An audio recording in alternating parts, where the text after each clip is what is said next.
Hello everyone. I'm Sarah Henderson and I'm the Director of Gardens here at Historic Oakland Cemetery. I've been here for almost 15 years and the garden has grown, and along with them so have the iris, and it's time to do our iris sale and divide the iris and get ready. So I'm going to be showing you how we do it and hope that you will come and help us out, and if you don't come and help us out, at least you'll know how to do it in your own garden. The first thing we're going to do is to dig the clump of iris. Now, iris do become overgrown in maybe 3 to 4 years, sometimes longer if they're in a really good situation. They don't have to be divided that fast, but they appreciate it. So the first thing to do is put shovel to the ground and lift up a clump.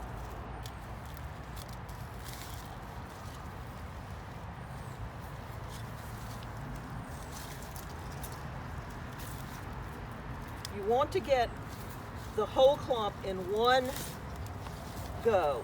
So working your way around it is probably the easiest. If you're lifting an entire bed, it's not as necessary to be quite so careful. The iris will forgive you and they will break apart into clumps, but just go out a few inches from the leaves and bring them out. You have to work your way around all of them so that you get the whole thing. And then just go down and see if, nope, it's not ready yet, but it's, I think, one more shovel.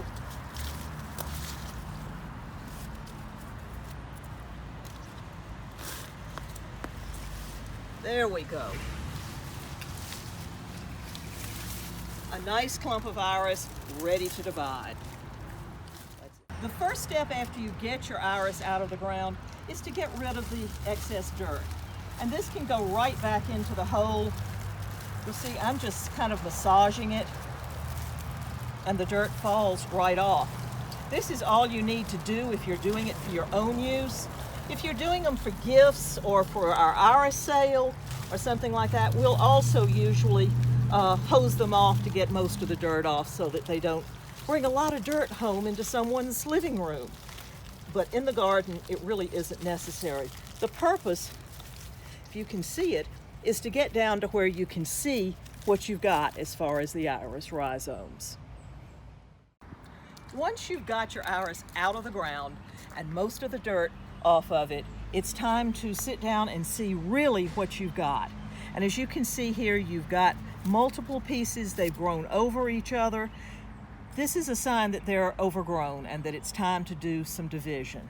So what you're going to do, it seems scary, but it isn't, is you're just going to break them apart so that you get the individual plants. I'll let the dirt fall off that I missed over here.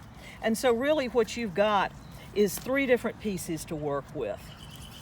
Now then, a while back, several years, well, let me say that, this was this year's bloom. You can see the stalk coming up. These are the side shoots that are coming off, and they'll be next year's bloom. This was the year before last bloom, and there was one before that probably all 3 of these came off of.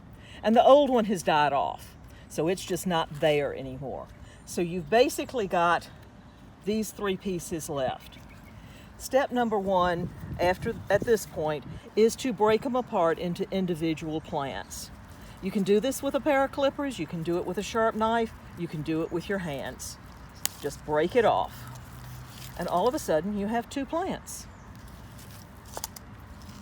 This one is small enough that I'd probably just leave it with it is. It doesn't hurt to have a little bit of last year's rhizome on it, but you don't need it. But if you have it, it's fine. This, however, the old piece, is useless. It's not going to grow anymore, so it's headed to the compost pile. Now then, we've got these all ready. This one is going to be a little trickier, and this is where it can get confusing. These 2 are going to make nice plants. They're ready to go, so we'll take them off. This one, it's already bloomed. It's not going to bloom again, but it's got this little nub on the side. You can kind of see it in here. There you go. I cleared it off enough that it shows in color. It's going to make another rhizome. So instead of throwing this one away, we would just cut this off, and this would be treated as a rhizome of its own. Now this one isn't probably going to bloom for at least 2 to 3 years. These others maybe next year, certainly the year after. But this will take a little longer, but it's still not trash. So if you really want to increase your bed, go ahead and save these. If you don't, you can toss them. The next step is trimming the iris, and this is really very simple. All you need is a pair of scissors. You can use clippers, you can use a knife, but really scissors work just as well, if not better. The purpose of trimming is to get the iris ready to go back in the new bed. And this one was the one that bloomed this year.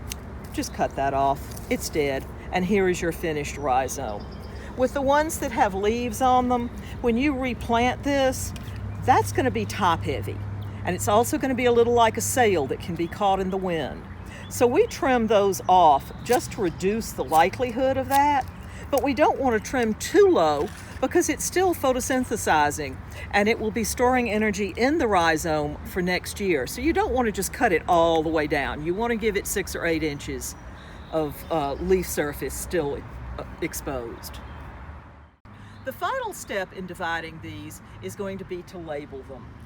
This one happens to be Indian Chief, so I'm just writing Indian Chief on the blades with a Sharpie.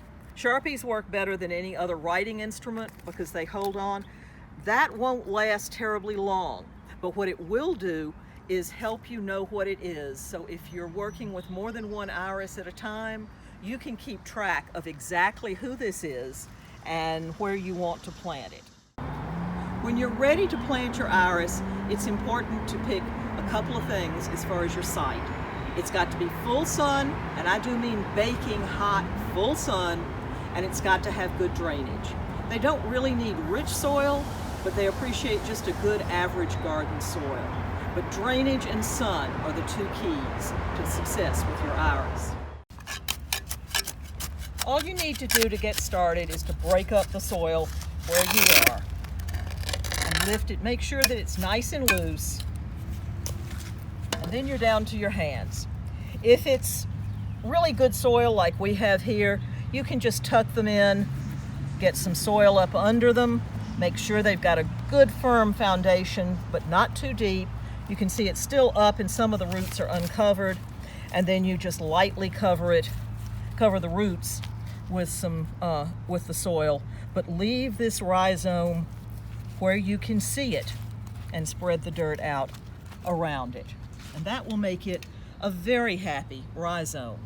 If you feel that your soil is maybe not as good draining, make a slight mound and plant it across the mound. And when I mean slight, an inch or less, and it will kind of settle into the level that it would be happy. That's about it for what we do to prep for the iris sale. I hope you'll come and help us. It's really easy and it can be a lot of fun, but we do this every year. Iris love to bake in the sun, and a lot of people want to know why we do it in the middle of the summer, which seems a little odd, but that's what iris like, because iris come from areas of the Mediterranean where it is hot and dry and sunny, and this is their period of active growth. So if we get them now and they get planted, they'll have time to grow on and be ready to bloom for next year. So we hope you'll help us, and I look forward to seeing you. Many thanks.